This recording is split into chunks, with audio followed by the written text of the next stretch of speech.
Don't know where to start quilting and want to quilt straight lines like a pro? I'll show you easy ways to mark your fabric and add some fun variations.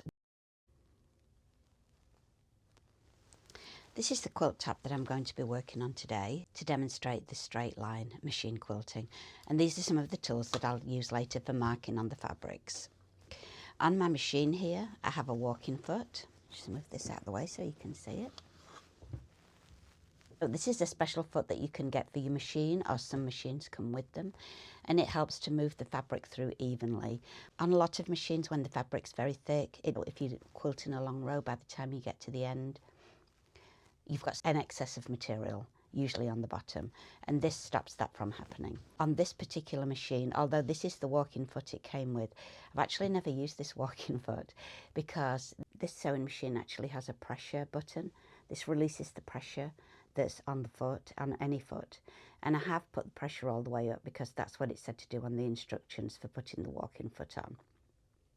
Even if I don't have a walking foot, if I loosen that pressure, I have quilted and sewn through thicknesses with this sewing machine with no problem. However, because I'm talking about a walking foot, I've put it on to demonstrate how to do it with that. I use three main methods for marking my quilt for straight line quilting. The first is masking tape, usually used in painting. I'm not sure why I've got green here, usually I use blue, but so hopefully this will still be okay. And what you would do with this, I'm just going to tear a small piece off for demonstration here. You would place it on the fabric where you want the line to be. So if I want the line to be along there, I just stick it to the fabric, and you put as many on as you want to. Usually when I do this, I do a section at a time, so I might put 2 or 3, for example, on this quilt, do them, and then often you can peel it up and use the same piece again. But, you know, it's pretty cheap stuff if you can't, and you just need to throw it away. So when you sew this now, all you have to do is sew along the edge of that tape, and it keeps you a nice straight line. Now you do want to be careful when you're doing this that your needle is on the material and you don't sew through the tape. The only reason for that is that your needle will become blunt, and also the adhesive stuff, it'll make your needle a little bit sticky and give you some problems. So just make sure you're just a little bit on the outside of the tape.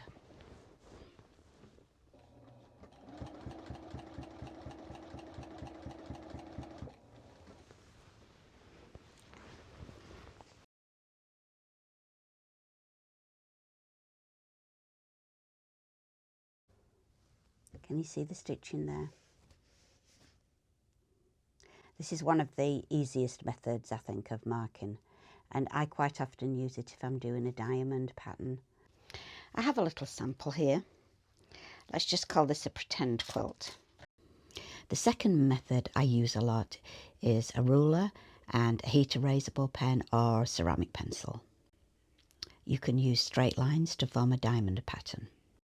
And so I'm just going to show you quickly how you would do that. About a 3-inch width is pretty good for diamond size, but you can alter that to whatever width you want to do. It would be actually too big for a quilt this size, but in a normal sized quilt. And you would go corner to corner, but I never actually make the line on the corner. I always just offset it just a little bit. Otherwise your line just looks like an X across the centre of your quilt, and I don't know why, but that's just not quite a good look. So you would lay your ruler on there and just really simply mark your lines across. I'm going to just mark on both sides of this. Got quite a dark pen because I didn't know what would show, but this is an iron off pen. Once you've got those on, you just move the ruler up, match it, line it up with your line that you just drew. All right, I've just moved my light a bit, hoping that you can see better. So I'm lining this up with the line that I've just drawn.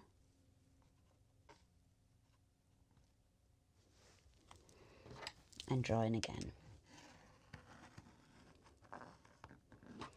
And you would continue this until all your quilt was full of the lines. When you've done that side, turn it around and just repeat the process going in the other direction. And this will sew diamonds on your quilt. There's no difference in machining it. You just put it under your foot, machine in a straight line. This third way doesn't involve marking at all because it's using the seam lines and pattern that are already on your quilt. And of course this can be the easiest method. This is a jelly roll quilt. It has lots of straight seams. I can just follow the seams to sew down. I have my 3 layers here all pinned together. My backing, batting and top. And I've just straight pinned these, and again I do this because I'm used to it. It's not the method I recommend. You should really put safety pins in. I just find this much quicker. So I'm going to slide this under my walking foot. I'm going to take the quilt to somewhere around the halfway line. Slide it all the way in, and as I go in I'm going to roll this side up to keep it out of my way.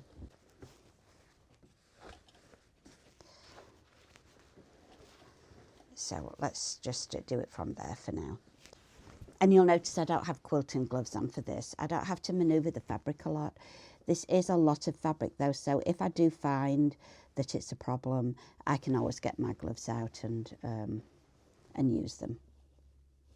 So I'll sew on this one. I'm using navy blue thread. That should show up here on this colour, okay. So on this one, I don't need any marking because it's sewn in strips. And so I can actually use my seams as guidelines. Now you could do sew in the ditch, which means that I would exactly sew on this seamed line. Or I could just do it a little bit off. And I'm going to do it a little bit off the line.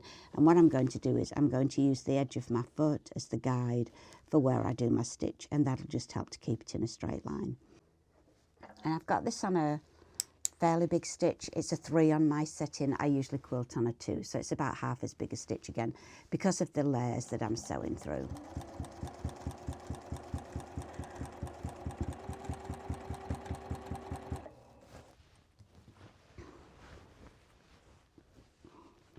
And just sew in a straight line using that as a guide. Really, it couldn't be simpler. And there's something very soothing and relaxing about just running fabric through your machine without having to think very much about it. This kind of quilting can be very relaxing and loads of fun. And you'll probably see some bits of fluff on this. This is actually out of my unfinished project box. I don't know if you've all recognise it from that video, but I really am making an effort to clear that box. And so this has been folded up next to other material and it's got fluff and things on it. So once I've quilted it, I will give it a good clean off with the lint roller and get rid of all these little bits.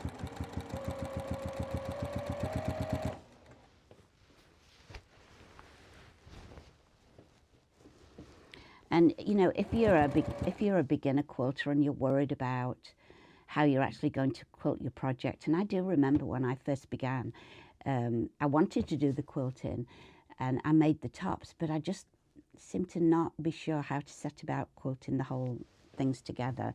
And you know, some people do lovely, beautiful quilting, and you know that's not something that you can begin with.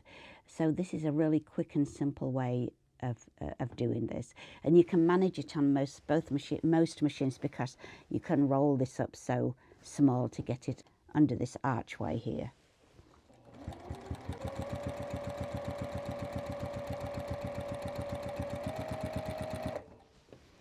Alright, so I think that's enough just to show you what this looks like, and I will do some more and show you again a picture of it with further quilting done on it.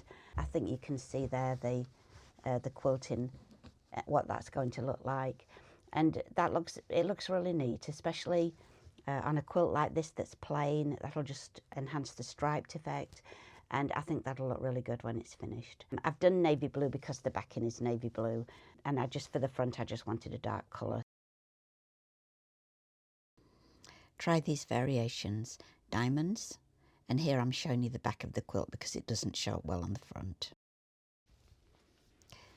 Here's another variation on a straight line. When you have a pattern like this, you can follow these lines but do a slightly wavy rather than actually sewing on the line. So let's do one like that.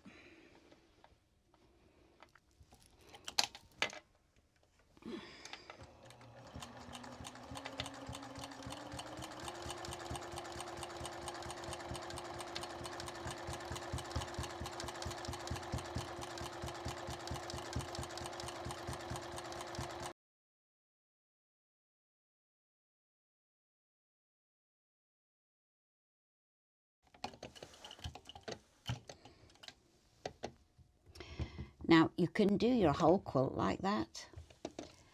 Do you see that wavy line? And when that line's ironed off, you won't see it, you'll just see this wavy. You could do this on any quilt instead of just a straight line, rows of straight lines. You can do them far apart or close together.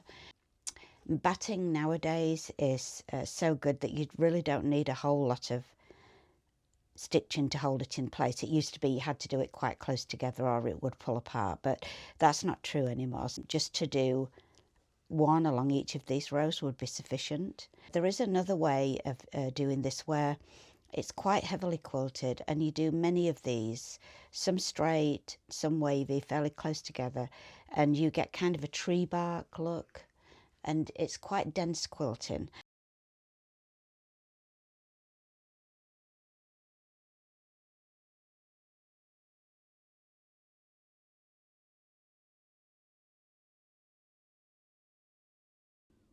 Do you see that tree bark effect there? It's so easy and it looks great. Try a decorative thread or a decorative stitch if your walking foot will let you do that. Unfortunately, mine won't. I hope you'll try these good beginner techniques that are easy to do, and I'm happy to complete an unfinished project.